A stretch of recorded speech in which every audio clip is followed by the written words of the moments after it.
마켓나우 3부 함께하고 계시고요. 계속해서 시장에서 주목하고 있는 이슈와 섹터, 종목까지 총 점검해보는 데일리 아스탁으로 이어가 보도록 하겠습니다.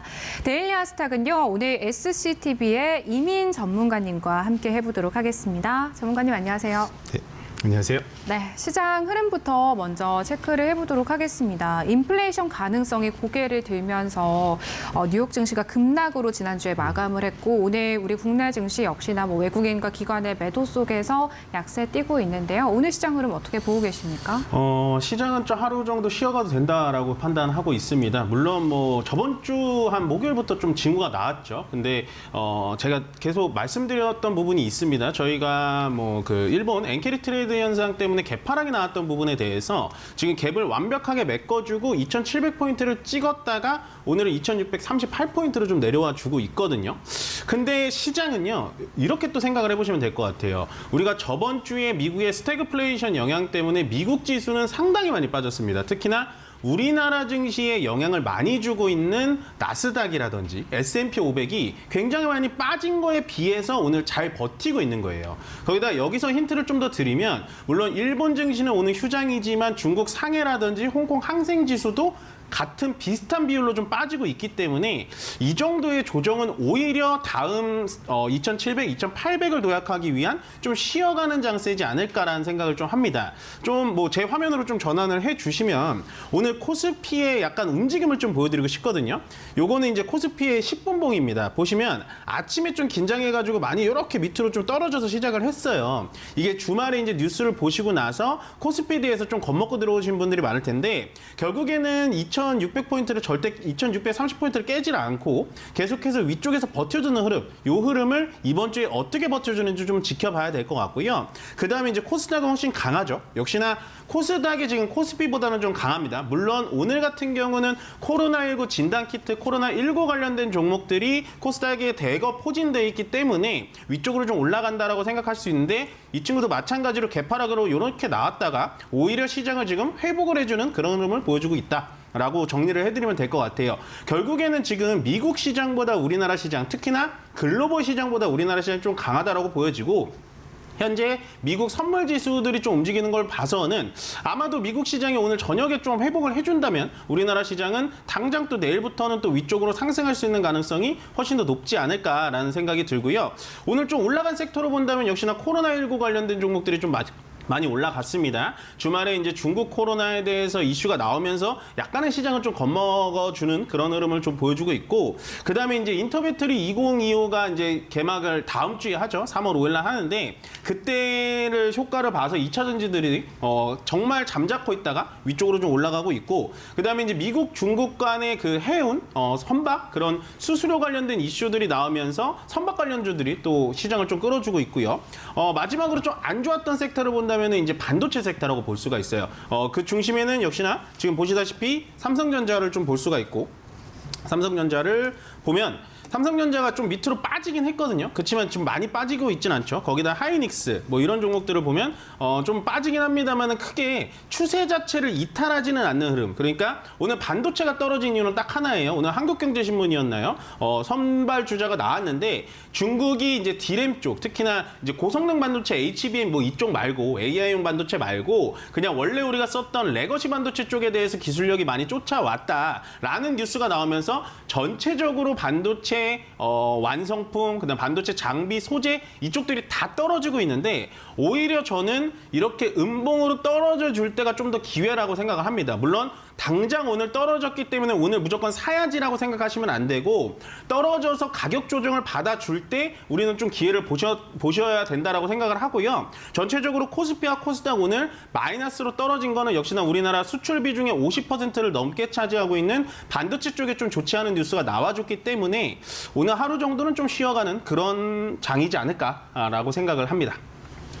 한 단계 도약을 위한 저희가 좀 한 템포 쉬어가는 움직임이 나타나고 있다라는 오늘 시장의 한 줄 평 말씀해 주셨고 오늘 또 개장된 미 증시 저희가 잘 한번 체크를 해봐야겠습니다. 오늘 시장 좀 간략하게 말씀해 주셨는데 전문가님께서는 어떤 쪽에서 기회를 찾고 계실지 저희가 화면을 통해서 세 가지 섹터와 이슈 함께 살펴보도록 하겠습니다. 데일리 아스탁 첫 번째 테마는요. 코로나입니다. 중국 우한에서 기존 코로나19 바이러스보다 더 감염력이 강한 신종 코로나 바이러스가 발견됐다는 보도가 전해지면서 오늘 코로나19 테마주들 급등하고 있습니다. 현 시점에서의 전문가님의 의견 여쭤보도록 하고요. 두 번째는 2차 전지입니다. 과대 낙폭에 대한 인식 속에서 주요 기업들의 연간 실적 가이던스가 실적 반등을 예고하고 있다는 점, 또 오는 3월에 예정되어 있는 액션 플랜 발표, 인터배터리 행사 등도 긍정적인 모멘텀으로 작용할 수 있지 않을까 하는 기대감 속에서 오늘 2차 전지주들 장중 강세를 지속 중에 있습니다. 전문가님의 전략 역시나 들어보도록 하고요. 마지막은 해운주입니다. 미국이 중국산 선박과 선사에 수수료를 부과하는 방안을 추진한다는 소식에 HMM, 흥하해운 등의 국내 해운주들 나란히 오름세 보이고 있는데요. 지금부터 저희가 하나씩 전략 전문가님과 함께 세워보도록 하겠습니다. 네, 첫 번째 코로나 테마주들부터 이야기 나눠보도록 하겠습니다. 전문가님, 사실 지난해 이제 팬데믹 때를 생각해보면 뭐 진단키트 관련주들, 백신 관련주들 저희한테 굉장히 막대한 수익 안겨다 준 종목들이 많았거든요. 그야말로 이 코로나19 테마주 열풍이었는데 그 이후에 또 급락한 종목들도 상당히 많았어요. 회복을 하지 못한 종목들도 상당히 많았다고 생각을 하거든요. 지금 현 시점에서 코로나19 관련주들 저희가 좀 어떻게 대응 반응을 세워볼 수 있을까요? 코로나19 관련주라고 하면은 이제 섹터를 3개 정도로 좀 나눠볼 수가 있습니다. 네. 뭐 이제 진단 키트, 그다음에 백신, 뭐 그다음에 뭐 부가적으로 원격 진료 뭐 이쪽을 좀 나눠볼 수가 있는데 방금 앵커님께서 얘기하셨다시피 코로나19의 진단 키트, 백신에 대해서 거의 대부분이 본전 복구를 하지는 못하셨을 거예요. 그만큼 그때 당시 2021년도, 22년도 이때 당시 굉장히 붐이 많았던 그런 테마였고 지금은 뭐 일본 폐렴이라든지 아니면 중국의 뭐 박쥐 코로나라고 하죠. 뭐 그게 발현이 됐다라고 하면서 잠시적으로 좀 올라가는 그런 흐름밖에는 보여주진 않습니다. 그렇지만 그 중에서도 저는 가장 좀 보고 싶은 거는 역시나 진단 키트하고 백신 관련된 이쪽 테마를 좀 보시는 게 훨씬 더 좋을 것 같아요. 왜 그러냐면 진단키트라는 거는 코로나19만 지금 진단을 하는 게 아니라 뭐 백혈병이라든지 아니면 고지혈증이라든지 뭐 이쪽에 대해서 진단키트를 굉장히 많이 개발을 하고 있고 또 앞으로는 우리가 이제 건강 검진이라고 하죠. 그거를 좀 키트화 해가지고 간략하게 하는 사업을 뭐 CGN이라든지 SD바이오센스라든지 이런 종목들이 좀 많이 하고 있기 때문에 저는 키트주들은 오히려 밑으로 내려왔을 때 조금 모아가는 것도 괜찮지 않을까라는 생각을 합니다. 그렇지만 지금 차트를 보시면 키트주들이 전체적으로 올라갈 기미가 없죠. 왜 그러냐? 22년도와 24년도의 실적이 너무나 좋은 반면에 지금은 거의 적자를 쓰고 있어요. 그렇기 때문에 주가는 충분히 더 내려갈 만큼 내려가 있다 정도를 체크를 하시면 될 것 같아요. 지금 주말에 나온 이제 중국의 코로나 바이러스 얘기가 나왔는데 결국엔 지금 이 코로나 바이러스가 발현이 돼가지고 인간한테 옮겨졌다 이거는 아닙니다. 그냥 중국의 우한의 연구소에서 박쥐 코로나 바이러스를 발견을 했다라는 그 소식 하나로 주말에 이제 뉴욕 증시에서도 노바백스라든지 파이자, 모더나 이런 종목들이 갑자기 급등을 했거든요. 그래서 오늘 우리 장에서도 오전장에 좀 급등을 했고 약간은 지금 윗골이 남기고 좀 처지고 있긴 한데 하루 만에 끝날 만한 이슈로 보여지지는 않습니다. 제가 봤을 때는 그 정도 체크를 해주시면 될 것 같고 종목으로 봤을 때는 SD바이오 센서가 가장 좋아 보이는데요. 일단은 키트 쪽 섹터죠. 키트 쪽 섹터를 본다면 SD바이오 센서입니다. 이 종목 자체는 키트를 만드는데 국내보다는 해외 수출액이 훨씬 많아요. 물론 지금 재무제표를 보시면 2024년도에 적자를 기록했습니다. 그렇지만 미국의 메리디언 바이오 사이언스라는 데를 2023년도에 인수를 하면서 미국 쪽에도 진출을 했고 거기다 이제 브라질 기업, 독일 기업, 이탈리아 기업까지 체외 진단, 그다음에 유통업체까지 같이 M&A를 하면서 전체적으로 시장 파이를 좀 키워 나가고 있기 때문에 SD 바이오 센서의 주가 위치 자체도 상당히 좀 부담스럽지 않은 위치에 있지 않을까 라는 생각이 들어서 저는 괜찮아 보이고요. 그 다음에 이제 코로나19라든지 질병들이 발현하면 또 뭐가 필요할까요? 진단주 같은 경우는 1차원적인 이제 투자 아이디어고 2차원적인 투자 아이디어로 간다면 이제 원격 진료 쪽으로 가야겠죠. 물론 우리나라의 현재 이제 의사분들이 원격 진료에 대해서 굉장히 많은 의구심과 반대를 하고 있습니다만은 그래도 저는 원격 의료에 대해서는 충분히 모멘텀이 있다. 그 중에서 유비케어가 그나마 실적이 좀 나와줍니다. 저는 원래 실적 시장이 나와주는 종목들을 좋아하기 때문에 유비케어라는 종목을 좀 말씀드리고 싶은데요. 일단은 유비케어라는 종목 자체는 플랫폼을 운영을 하고 있어요. 우리 어플리케이션에 똑딱이라고 치면 나오는데 그 똑딱이라는 어플리케이션을 활용을 해서 뭐 병원 진료 시간도 예약하고 의료 AI도 받고 뭐 비대면 진료도 받고 뭐 이렇게 하고 있습니다. 그렇기 때문에 실질적으로 지금 매출이 나고 있고 더군다나 지금 유비케어가 하고 있는 게 뭐냐면 전국의 병원이랑 약국의 대리점 유통망이 굉장히 잘 돼 있어요. 그래서 내수 시장에 대해서만큼은 그 영업권을 확보를 하고 있기 때문에 앞으로도 제가 봤을 때 조금 더 발전을 할 것 같고 그다음에 우리가 코로나 엔데믹 기간을 지나자마자 느꼈던 건 뭐냐면 정부에서 좀 지원을 해줘야 된다. 원격 진료에 대해서 정부 지원책을 좀 확대를 해야 된다라는 의견까지 나오기 때문에 유비케어라는 종목도 저는 지금 자리에서는 충분히 부담이 없고 마지막으로 이제 백신 쪽입니다. 코로나라고 해도 제가 섹터를 3개 나눠드렸죠. 백신 쪽에는 SK바이오 사이언스라고 보시면 될 것 같은데 참 불운의 종목이죠. 참 안타깝고 우리나라 최초로 코로나 백신을 개발하고 유통했던 기업인데 그게 이제 코로나가 변이 바이러스가 발생을 하면서 2가, 3가, 4가 뭐 이런 백신들을 접종을 하면서 단일가였던 SK바이오사이언스의 그 이름 스카이코비언이라는 백신이 더 이상 유통되지 못했죠. 그래서 생산량의 92%가 전량 폐기되는 정말 악재적인 뉴스가 나왔습니다. 흑역사죠. 그게 그래서 2023년도 11월에 스카이코비언이 아예 생산이 중단이 됐고 그래서 SK바이오사이언스가 10만 원 넘게 갔던 주가였는데 거의 뭐 5만 원 밑으로 지금도 48,300원까지 좀 떨어진 그런 역사가 좀 있습니다. 하지만 지금 SK바이오사이언스가 오히려 유일하게 코로나 바이러스 같은 백신을 만드는 유일한 회사고요. 앞으로 지금도 마찬가지지만 글로벌 기업인 노바백스 같은 기업들하고 협업을 하면서 백신을 개발하고 있기 때문에 앞으로 국내 백신 주권에는 SK바이오사이언스에 좀 집중해보는 게 좋지 않을까 생각합니다. 네, 중국 쪽에서 나온 코로나 바이러스 신종 이 바이러스 발견이 단기간 안에 끝나지는 않을 수 있는 이슈다라는 말씀해 주셨고 관련 종목으로는 SD 바이오센서, 유비케어, SK 바이오사이언스까지 3가지 종목 픽해 주셨는데요. 해당 테마 관심 있으신 분들이시라면 해당 종목들 좀 지켜보시면 좋을 것 같습니다. 두 번째는 저희 2차 전지 한번 진단 받아볼게요. 전문가님 바닥에서 굉장히 바닥에서 조금씩 올라와주고 있는 2차 전지인데요. 단기간에 뭐 3월 중에 이제 뭐 유럽 쪽에서 열리는 행사도 그렇고 좀 긍정적으로 작용할 수 있는 모멘텀이 있지 않을까 하는 시청자분들도 있으실 것 같아요. 2차 전지주 좀 공략해볼 만한 종목 있을까요?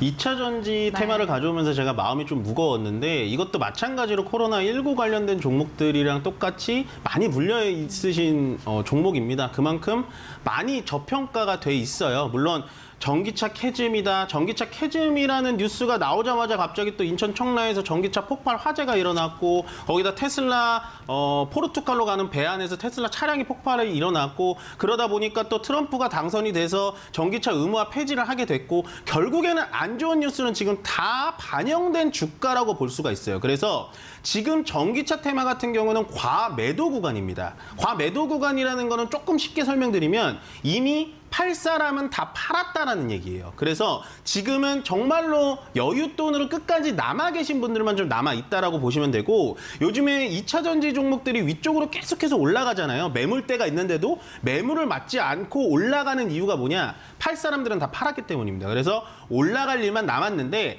아직은 모멘텀은 좀 부족한 것 같아요. 그래서 2차 전지 테마를 가져오면서 제가 고심이 많았지만 저는 지금 2차 전지에 대해서 적극적으로 플레이를 해야 된다라는 건 반대입니다. 그렇지만 내가 그냥 가지고 있었는데 이제 조금 약간은 좀 온기가 돌 수 있을까요? 라는 거 하는 건 긍정적이에요. 그러니까 아직은 추가 매수나 뭐 이런 걸 하지 마시고 일단은 주가의 움직임을 좀 지켜보셔야 됩니다.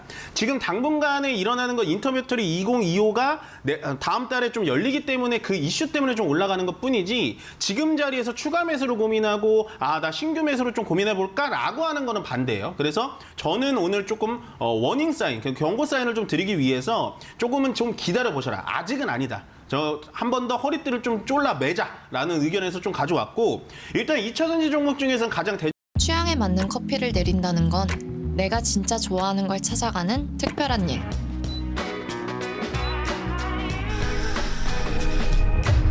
찾았다 내 커피. 필립스 라떼고. 46파이 배터리라고 여러분 아시나요? 원통형 배터리라고 하는 건데 우리가 리모컨이 됐던 뭐 전자제품이 됐던 들어가는 건전지가 이제 동그랗잖아요. AA 배터리, 뭐 A3 배터리 그거를 전기차용으로 극대화시킨 건데 말 그대로 46파이입니다. 46mm 파이의 크기가 가장 전기차에 효율적인 효과를 낼 수 있다라고 해서 46파이 배터리라고 하는데 이 배터리를 전기차를 가장 세계에서 많이 파는 테슬라가 채택했기 때문에 유명했어요. 근데 이 46파이 배터리가 가장 우리나라에서 기술력이 우수한 건 LG 에너지 솔루션이에요. 그렇기 때문에 LG 에너지 솔루션에 대해서 우리가 조금 집중해 볼 필요가 있다. 그리고 대장주기 때문에 좀 지켜보시는 게 좋을 것 같고요. 그 다음에 이제 SK 이노베이션을 좀 얘기하고 싶습니다. 참 이 종목도 좀 말하면은 좀 마음이 좀 아픈데 SK 이노베이션은 어떻게 보면 유가 때문에 움직일 때도 있고 어떻게 보면은 100% 자회사인 SK온 때문에 좀 움직이는 경향이 있어요. 근데 이 SK온 내가 100% 자회사로 갖고 있던 SK온이 계속해서 배터리 쪽에서 수익을 못 내주고 삼성 SDI랑 LG 에너지 솔루션에 밀리다 보니까 얘가 작년에는 더 안 좋았어요. 다른 2차 전지보다 더 안 좋았거든요. 그렇지만 이 SK온이 원래는 파우치형이라는 배터리를 계속해서 고집을 하다가 이번에 원통형 배터리를 새롭게 공개를 한다고 합니다. 방금 말씀드렸다시피 원통형 배터리는 테슬라가 채택한 거의 글로벌한 수준의 배터리라고 보시면 되는데 그 배터리를 SK온이 이번에 개발을 해서 아마도 시장 파일을 좀 가져갈 것 같고요. 더구나 SK온이라는 회사는 닛산에 공급할 수 있는 배터리 공장을 미국에 세우고 있습니다. 이 미국에 세우는 공장은 포드랑 같이 세우고 있는데요. 만약에 이 닛산의 공급이 가능하게 된다면 한 번 생산할 때마다 한 2조 5천억 원 정도의 배터리를 공급할 수 있지 않을까라는 생각이 들어서 SK 이노베이션이 가장 좀 탁월한 좀 선택일 것 같아요. 주가도 밑으로 많이 떨어져 있고. 그다음에 이제 마지막은 완성형 배터리를 얘기했다면 이제 약간 소재 쪽으로 좀 넘어가 보겠습니다. 탄력이 좋은 건 소재 쪽인데요. 그 중에서 대장주는 역시 대주전자재료입니다. 실리콘 음극재 관련된 종목이라고 보실 수가 있는데 음극재라는 거는 여러분들 양극재, 음극재 뭐 이런 게 있잖아요. 배터리에. 너무 상세히 얘기하면 시간이 없으니까 음극재라는 거는 말 그대로 배터리 성능을 좌지우지하는 정말 핵심 부품 중에 하나입니다. 충전 속도도 높일 수가 있고요. 그 다음에 배터리 그 방전이죠. 그것도 막아줄 수가 있는데 원래 음극재라는 건 인조 흑연으로 만들어졌습니다. 근데 흑연이라고 생각하면 저렴한 거 아니야 라고 하는데 인조흑연은 되게 비싸요. 인조흑연은 비싸고 또 흑연은 약간 발열의 문제가 있습니다. 그래서 배터리에 폭발 뭐 이런 위험이 있는데 그거를 실리콘 소재로 대응한 게 바로 이 대주전자재료예요. 원래는 대주전자재료라는 회사가 PCB 기판을 만드는 데였는데 이게 지금 실리콘 음극재로 넘어왔습니다. 그래서 처음에 실리콘 음극재는 굉장히 고가 상품이어서 뭐 포르쉐라든지 고가형 자동차에만 음극재를 쓰다가 현재 뉴스 나오는 건 뭐냐? 기아의 EV3라고 여러분들 아시나요? 그게 이제 굉장히 극가성비 차량인데 그런 가성비 차량에도 실리콘 음극재가 들어가면서 대주전자재료의 이 음극재의 대중화의 길이 열렸다라고 하면서 바닥에서 지금 많이 올라가고 있는데 상당히 좀 괜찮아 보인다. 더군다나 대주전자재료의 가장 파트너는 그 일본의 파나소닉이거든요. 그 파나소닉이 테슬라의 주력 업체입니다. 근데 지금 대주전자재료의 음극재가 아직 테슬라에 들어가지 있지 않기 때문에 만약에 파나소닉을 통해서 테슬라까지 들어간다면 추가적인 주가 상승은 충분히 보이지 않을까 생각합니다. 네, 두 번째 2차 전지 섹터에 대한 대응 전략까지 세워주셨고요. 저희 마지막 테마 빠르게 넘어가 보도록 하겠습니다. 해운인데요. 전문가님, 미국의 이 중북 선박 견제책 실질적으로 좀 국내 해운주들의 수혜가 될 수 있을지 반사이익 기대해 볼 수 있을지 궁금하거든요. 요것도 제가 네. 가져왔지만 네. 상당히 이거는 전 좀 단기적인 가능성이 좀 있어 보이는 게 되게 커 보여요. 네. 그 중에서도 이제 뭐 여러분들 뉴스 보셔서 오늘 내용은 다 아시겠지만 미국이 중국에다가 이제 수수료를 부과하는 거거든요. 미국 항에 들어오면 수수료 한 13억 정도 때릴 거야. 근데 중국 너네만 하는 게 아니고 예를 들어 다른 회사인데 보통 복합물류를 합니다. 중국 선박도 같이 섞여 있거든요. 우리나라 선박이랑 같이. 그러면 너네 중국 거 섞여 있어? 무조건 수수료 부과할 거야. 라고 하는데 대표적으로 완화이랑 양밍이라는 대만 선박회사가 중국 선박의 8%, 10% 정도 가지고 있고 독일의 하팡로이드가 14%, 그다음에 정말 유명하죠. 덴마크의 머스크사가 중국 선박이 14%예요. 그러면 오늘 그러면 HMM이 왜 올랐냐? 이게 보시면 HMM은 중국 선박 비중이 2%입니다. 그래서 미국의 제재를 좀 덜 받는구나, 반사 수익을 받는구나 라고 해서 HMM이 좀 올라가긴 하는데 저는 좀 단기적으로 보인다. 크게 막 이렇게 길게 끌고 갈 만한 앞서 두 개 테마만큼은 크지는 않다라고 생각을 하고 그에 따라서 뭐 페노션 원래 HMM을 인수하려던 페노션도 오늘 좀 급등을 해주고 따라서 흥하해연 같은 종목들도 좀 올라가고 있긴 한데 저는 해운 쪽은 앞으로 트럼프 2기에 뭐 보호 무역주의라든지 그다음에 위쪽으로 관세가 좀 올라가게 되면 물동량이 좀 줄어드는 경향이 있을 수 있기 때문에 해운주는 좀 조심하게 보자라고 마지막 정리를 해드리도록 하겠습니다. 네, 오늘 데일리 아스탁 이민 전문가님과 함께 세 가지 섹터와 또 관련 종목에 대한 이야기 함께 나눠봤습니다. 전문가님 고맙습니다. 네, 고맙습니다.